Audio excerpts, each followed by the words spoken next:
오늘 우리에게 주신 하나님의 말씀은 빌립보서 4장 11절부터 13절까지 말씀입니다. 신약성경 322페이지입니다. 빌립보서 4장 11절부터 13절까지의 말씀입니다. 네, 함께 합독하겠습니다. 내가 궁핍함으로 말하는 것이 아니니라. 어떠한 형편에든지 나는 자족하기를 배웠노니 나는 비천에 처할 줄도 알고 풍부에 처할 줄도 알아. 모든 일 곧 배부름과 배고픔과 풍부와 궁핍에도 처할 줄 아는 일체의 비결을 배웠노라. 내게 능력 주신 자 안에서 내가 모든 것을 할 수 있느니라. 아멘. 어니스트 허밍웨이라는 유명한 작가가 있습니다. 그 작가의 아주 유명한 일화가 있는데요, 아마 들어보셨을 겁니다. 내기를 했습니다, 어느 술집에서. 그래서 해밍웨이한테 과연 6단어로 소설을 쓸 수 있냐, 이야기를 만들 수 있냐라는 내기였습니다. 그때 해밍웨이가 이 유명한 이야기를 만듭니다. 자막 한번 띄워주시면 감사하겠습니다. 팝니다 아기 신발, 한 번도 씻지 않는. 이 6단어로 이야기를 만들어냅니다. 20년 전 어느 세계적인 미래학자 욘슨이라는 학자가 있는데요, 그 사람이 말한 이제 드림 소사이어티라는 단어가 있습니다. 드림 소사이어티는 뭐냐면, 앞으로 미래 사회에는 단순히 우리가 상품을 구매하고 소비하는 것이 아니라 이야기를 사고 꿈을 사는 시대가 올 것이다. 이제 그게 한 약 24년 전에 이야기한 건데요, 오늘날 그렇게 됐죠. 그래서 우리가 스토리노믹스라는 얘기 혹시 들어보셨는지 모르겠지만, 이야기라는 것은 경제를 좌지우지할 만큼 아주 큰 힘을 갖고 있습니다. 예를 들어 해리포터 같은 경우는 그 경제 파급 효과가 무려 204조 원인가요? 거기에 이른다고 합니다. 우리가 많이 아는 디즈니라든지 마블이라든지, 우리나라 같은 경우는 오징어 게임이라든지 아주 세계적인 영향력을 미치고 있습니다. 이야기가 이렇게 힘이 있다는 것이죠. 여기에 그치지 않습니다. 이 이야기는 정치판에서도 많이 사용되는데요, 정치에서 자기 정치를 선전할 때 선전 방법 중에서 가장 많이 하는 게 이야기입니다. 예를 들어 대북관이라든지 경제관이라든지 의혹이라든지 음모론이라든지 다 정치에서 가장 많이 사용하는 선전 방법입니다. TV 광고도 마찬가지입니다. TV 광고도 단순히 상품만 딱 보여주지 않습니다. 이 마이크를 판다고 해서 이 마이크만 딱 계속 30초 동안 이만 비춰주지 않습니다. 이 마이크가 왜 매력적인지, 이 마이크를 왜 사야 하는지 이야기를 만들어줍니다. 다시 말해서 이야기를 파는 것입니다. 그래서 지금까지의 역사상 전 세계적으로 봤을 때 가장 인기 있는 영화가 그 왕자의 게임이라는 영화인데요, 왕자의 게임에서 나오는 배역 중에서 제갈량과 같은 지략과 역할을 하는 배우가 있는데요, 그 배우가 한 대사입니다. 그 대사가 뭐냐면 제가 읽어드리겠습니다. 세상에서 가장 강력한 것이 무엇인지 아는가? 그것은 바로 이야기다. 왜냐하면 그 무엇도 이야기를 막을 수 없으며 어떤 적도 이야기를 이길 수 없기 때문이다. 이렇게 이야기는 아주 중요하고 아주 강한 힘을 갖고 있습니다. 오늘 말씀 제목은 신답교회 이야기입니다. 온지 얼마 안 되는 감히 제가 신답교회 이야기를 nói 수 있냐 싶은데, 오늘 말씀을 통해서 우리가 하나님께서 우리에게 주실 그 행복한 우리 신답교회의 이야기를 찾는 은혜가 있기를 소망합니다. 우리에게 주시는 그 기쁨, 그 은혜가 이번 말씀을 통해서 여러분 곳곳에 발견되기를 소망합니다. 자, 오늘 말씀 빌립보서 4장은요, 우리가 많이 아는 말씀이죠. 내게 능력 주신 자 안에서 능치 못함이 없다. 이것은 우리의 믿음의 아주 중요한 이해를 알려주고 있습니다. 믿음이란 것은 마술 지팡이처럼, 요술 지팡이처럼 전능한 것이 아닙니다. 하나님의 전능을 내가 갖는다, 그런 뜻이 아닙니다. 그래서 이 말씀에, 빌립보서의 말씀에 근거하면 하나님 한 분만으로 자족할 수 있다. 더 좋은 표현으로는 하나님 한 분만으로 만족할 수 있다라는 말씀이 오늘 빌립보서 우리가 함께 읽은 말씀입니다. 하나님 한 분만 있으면 나는 무엇이든지 할 수 있다, 그런 말씀이죠. 이 말씀을 의식 구조를 한번 따져보면 이렇습니다. 한번 잘 따라 보시면 좋겠는데요, 우리가 믿음만으로 자족할 수 있다, 하나님 한 분만으로 만족할 수 있다. 그런데 이 말씀을 보면 우리가 하나님 한 분만으로 만족한다라는 것은 먼저 만족하기 이전에 우리가 하나님을 경험해야 한다라는 것을 알 수 있어요. 하나님 없이는 진정한 만족이 무엇인지 모른다. 반대로 하면 진정한 만족을 위해서는 하나님을 알아야 한다라는 말씀입니다. 그래서 진정한 말씀, 이 진정한 만족을 위해서는 우리가 하나님을 경험해야 한다라는 것입니다. 그런데 오늘 이 말씀이, 우리가 함께 읽은 이 말씀이 왜 믿음에 관한 것일까요? 만족과 하나님, 여기서 바로 오늘 주제가 나옵니다. 하나님을 경험한다는 것이 다른 말로 하면 이야기를 만든다라는 것입니다. 하나님과 내가 관계를 맺는다라는 것은 다른 말로 해서 하나님과 이야기가 만들어진다라는 뜻입니다. 담임 목사님께서 수요 예배 중에서 아주 중요한 통찰을 하신 적이 있는데 아마 기억나시는지는 모르겠습니다. 근데 담임 목사님께서 믿음을 4글자로 정의하셨습니다. 혹시 기억나시나요? 코람데오입니다. 코람데오. 코람데오란 무슨 뜻이냐면 하나님 앞에서라는 뜻입니다. 하나님을 대면하다라는 뜻입니다. 담임 목사님께서 이 믿음을 코람데오라고 정의해 주셨는데 이것을 종합하면 우리 진정한 믿음, 진정한 만족은 바로 코람데오. 하나님을 경험하는 것에 있다. 하나님과 이야기를 만드는 것에 있다. 다시 반복해서 진정한 믿음, 진정한 만족, 이것은 하나님을 경험하는 것, 하나님과 이야기를 만드는 것에 있다라는 것으로 종합할 수 있습니다. 이야기가 만들어진 대표적인 이야기가 우리 성경책이죠. 성경책에 그 하나님과의 이야기가 있습니다. 그런데 우리가 그 이야기라는 가치에 있어서 성경책에 있는 인물들의 이야기와 지금 오늘날 우리의 이야기가 절대 같이 절하되지 않습니다. 왜냐하면 아브라함의 하나님이 지금 우리의 하나님이고 지금 우리가 찬양하고 예배하고 있는 하나님이 요셉의 하나님, 이삭의 하나님과 동일한 하나님이기 때문입니다. 그들은 그냥 성경에 쓰여진 대표적인 인물일 뿐이죠. 동일한 하나님을 예배하고 있습니다. 다시 말해서 그 이야기의 비중이 우리가 결코 그들보다 낮지 않다라는 것입니다. 그들도 하나님과의 이야기를 만들었다면 우리도 우리 신답교회의 이야기를 만들어야 한다는 것입니다. 성경 인물만 하나님과의 이야기를 만들지 않습니다. 우리도 하나님과의 이야기를 만들어야 합니다.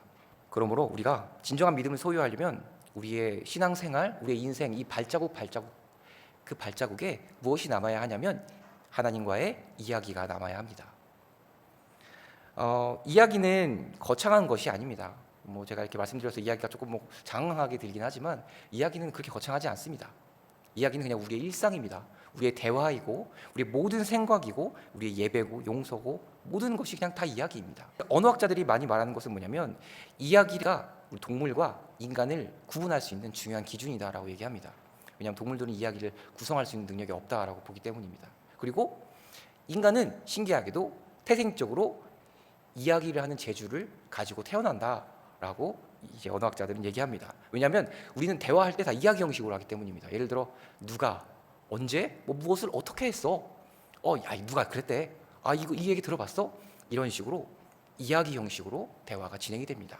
그만큼 우리의 이 이야기는 우리의 신앙, 우리의 세계관 그리고 우리의 신학, 우리의 인간 이해에 있어서 아주 중요한 것이라는 사실을 우리가 알 수 있습니다.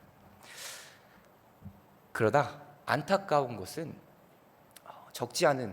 한국에 적지 않은 교회가 이 이야기를 상실하는 것으로 보입니다. 최근에 본 어느 인문학 잡지에서 이런 글을 봤습니다. 동물은 죽어서 가죽을 남기고 인간은 죽어서 이름을 남긴다라고 하잖아요. 근데 그것은 이제 옛말입니다. 인간은 죽어서 이름을 남기는 것이 아니라 데이터를 남긴다 합니다. 우리가 카드 사용 내역, 핸드폰 내역, 어디서 무엇을 했냐 이런 데이터로 이제 사람을 판단할 수 있다라고 하는 것이죠. 또 제가 좋아하는 어느 철학 작가도 이것을 이렇게 비판을 하는데요. 오늘날 사회와 종교가 이 데이터에 기반한 심리 정치에 잠식당하고 있다라고 비판을 했습니다.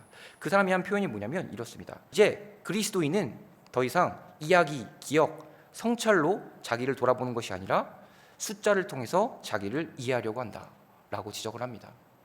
계산과 숫자가 우상이 된 것이죠. 번영신학에 무너진 교회 같은 경우는 이런 것에 아주 민감합니다.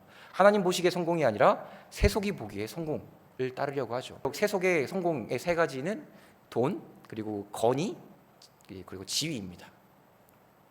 그러다 보니까 자연스럽게 데이터에 집착하게 됩니다. 이 수치에 집착하게 됩니다. 몇 명 왔습니까? 얼마나 됩니까? 얼마나 할 수 있습니까? 교회가 사랑의 이야기, 용서의 이야기, 찬양의 이야기를 자랑하는 것이 아니라 얼마나 왔습니까? 성도가 얼마나 됩니까? 이런 것으로 데이터가 더 중요한 것입니다. 예배의 이야기, 감동의 이야기, 하나님과의 동행의 이야기가 교회의 이야기가 되는 것이 아니라 성공적인 전도 전략을 얼마나 세웠냐, 그 교회의 영향력이 얼마나 되냐, 그런 것들이 더 중요하게 된 것이죠. 그 결과 그런 교회는 하나님과의 경험이 빈곤해질 수밖에 없습니다. 체험이 상실되고 이야기가 상실되는 것입니다. 그렇다면 우리는 이런 경험의 빈곤, 이야기의 빈곤에서 진정한 만족, 진정한 믿음인 코람데오를 세우려면 어떻게 해야 할까요? 우리가 상실한 이야기를 회복해야 합니다. 우리 신답교회의 이야기를 만들어야 합니다. 하나님과 우리의 이야기를 만들어야 합니다. 고린도후서 6장 10절 말씀입니다. 이렇게 말씀하고 있습니다. 근심하는 자 같으나 항상 기뻐하고 가난한 자 같으나 많은 사람을 부유하게 하고 아무것도 없는 자 같으나 모든 것을 가진 자로다. 다시 말해서 수치적으로 돈이 많아야 기쁜 것이 아닙니다. 데이터, 그 양이 많아야만 부유한 교회가 아닙니다. 진짜 물질, 진짜 돈이 많아야만 행복한 교회가 아니라는 것입니다. 착각하면 안 됩니다. 우리 교회에 스며든 우상이 무엇인지. 다시 한번 읽겠습니다. 근심하는 자 같으나 항상 기뻐하고 가난한 자 같으나 많은 사람을 부유하게 하고 아무것도 없는 자 같으나 모든 것을 가진 자로다. 이것이 교회입니다. 이것이 교회입니다. 하나님은 우리에게 대단한 수치를 원하지 않습니다. 우리에게 1등이 되라고 성경 어디에도 단 한 번도 그렇게 얘기하지 않으셨습니다. 우리에게 거창한 무엇인가 되라고 얘기하지 않았습니다. 그것은 다 아까 제가 말씀드린 잘못된 이해에서 비롯된 오해입니다. 세속적인 데이터가 우상이 된 그 잘못된 기준들이 교회 안에 들어온 것이죠. 하나님은 단지 우리가 모든 순간 모든 장소에서 하나님과 사랑하고 하나님과 관계하기를 원합니다. 사랑은 1등만 할 수 있는 것이 아니기 때문입니다. 사랑은 우리 모두가 할 수 있어요. 사랑은 1등만 할 수 있는 것이 아닌데 우리가 자꾸 1등만 쫓아가는 것은 우리가 자꾸 너무 그것에 노출이 많이 된 까닭이죠. 남들에게 인정받을 만한 이야기, 남들에게 자랑할 만한 이야기, 부러워할 만한 이야기 필요 없습니다. 우리는 우리의 이야기를 만들기만 하면 됩니다. 하나님을 찾고 우리가 가진 그동안 우성도님께서 만들어진 그 이야기를 적절하게 공유하고 다음 세대에게 전수하고 그런 것들이 더 중요한 것입니다. 성경에 보면 강도 만난 자 비유가 나옵니다. 예수님께서 말씀하시죠. 강도 만난 자 지나치면 더 빨리 갈 수 있습니다. 더 빨리 갈 수 있어요. 그러니까 더 좋은 데이터를 만들 수 있습니다. 1등을 할 수 있습니다. 강도 만난 자 내 소유를 나누지 않으면 내 데이터를 더 쌓을 수 있습니다. 내 수치를 더 많이 축적할 수 있습니다. 하지만 하나님은 이런 교회를 기뻐하지 않으십니다. 절대 이런 교회를 기뻐하지 않습니다. 그렇게 성공한들, 그렇게 부흥한들 하나님은 그것을 교회라 하지 않을 수도 있습니다. 하나님은 교회가 크든 작든 영향력이 있든 없든 명성이 있든 없든 간에 선한 사마리아인이 될 수 있는 진짜 교회를 찾으십니다. 수치가 이야기를 만들지 않습니다. 단순히 어떤 숫자를 배열한다고 해서 이야기가 만들어지는 것이 아닙니다. 이야기가 만들어진다는 것은 그 안에 누가 어떤 갈등이 있고 어떤 예배가 있고 어떤 용서가 있고 어떤 사랑이 있고 이런 것들이 이야기를 만듭니다. 데이터가 중요하지 않습니다. 시편 16장 8절에서 9절 말씀인데요. 이거 제가 혼자 봉독하겠습니다. 나는 늘 내 앞에 여호와를 모셔두었습니다. 주님께서 늘 내 오른편에 계심으로 내가 결코 흔들리지 않을 것입니다. 그러므로 내 마음이 기쁘고 내 목소리를 높여 주님을 노래합니다. 내 몸이 평안히 쉴 수 있습니다. 수치는 안정감을 줍니다. 하지만 이야기는 평안함을 줍니다. 수치는 자랑합니다. 하지만 이야기는 사랑합니다. 수치는 순위를 매깁니다. 하지만 이야기는 모든 것이 가치를 매길 수 없는 예술 작품입니다. 수치는 자기만 1등이 되려 합니다. 하지만 이야기는 아까 선한 사마리아인처럼 모두와 함께 하나님을 찾고 예배하려고 합니다. 수치는 더 크고 더 높아지려 합니다. 하지만 이야기는 남들이 기준이 아니라 하나님을 기준합니다. 남들보다 더 커지려고 하는 것이 아니라 그저 하나님을 만나려고 합니다. 그리고 수치는 만족하지 못합니다. 왜냐하면 죄라는 것은 그 갈급이 갈망이 끊이지 않기 때문입니다. 하지만 이야기는 진정한 만족을 얻을 수 있습니다. 오늘 빌립보서의 말씀처럼 이 세상에서 가장 힘 있는 교회, 가장 강한 교회가 어떤 교회일까요? 바로 이야기가 있는 교회입니다. 하나님을 경험한 교회입니다. 하나님과의 경험한 이야기가 쌓인 교회가 이 세상에서 가장 강한 교회입니다. 이야기를 가진 교회, 하나님과의 경험을 쌓는 교회, 그 교회가 하나님이 찾으시는 교회죠. 이 세상에서 가장 힘 있는 교회입니다. 빌립보서에서 말하는 무엇이든지 할 수 있는 교회입니다. 내가 좌절할 수도 있고 십자가를 질 수도 있고 사랑할 수도 있고 용서할 수도 있는 교회입니다. 이야기가 있는 교회입니다. 살아있는 교회는 바로 이야기가 있는 교회입니다. 우리 신답교회 이야기를 만들어 갑시다. 다른 교회랑 비교할 것 없습니다. 우리는 하나님을 먼저 찾아야 됩니다. 하나님을. 다른 곳에 시선 뺏기지 않고 코람데오, 하나님 앞에 서려고 해야 됩니다. 믿음이 신념에 있지 않고 하나님과 만나는 경험에 있습니다. 코람데오에 있습니다. 오늘 마지막 말씀인데요. 디모데후서 4장 7절부터 8절까지 말씀입니다. 우리가 자주 많이 아는 말씀입니다. 제가 봉독하겠습니다. 나는 선한 싸움을 싸우고 나의 달려갈 길을 마치고 믿음을 지켰으니 이제 후로는 나를 위하여 의의 면류관이 예비되었으므로 주 곧 의로우신 재판장이 그날에 내게 주실 것이며 내게만 아니라 주의 나타나심을 사모하는 모든 자에게노니라.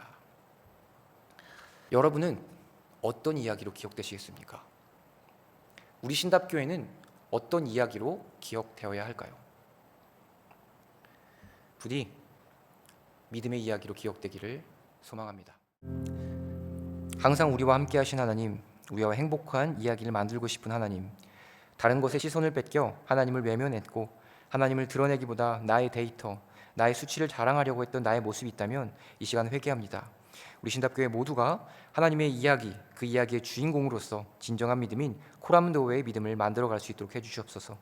한국교회의 경종을 울리는 우리 한국교회에 등불되어 선한 사마리아인처럼 하나님께서 찾으시는 교회 될 수 있도록 해주시고, 비교 가능한 수치에 우리가 목매다는 것이 아니라 하나님과의 그 경험, 그 아름다운 경험을 만들어가는 교회, 행복한 교회 될 수 있도록 하여 주시옵소서. 하나님을 만나며 하나님과의 이야기를 만드는 교회 될 수 있도록 도와주시옵소서. 예수님 이름으로 기도합니다. 아멘.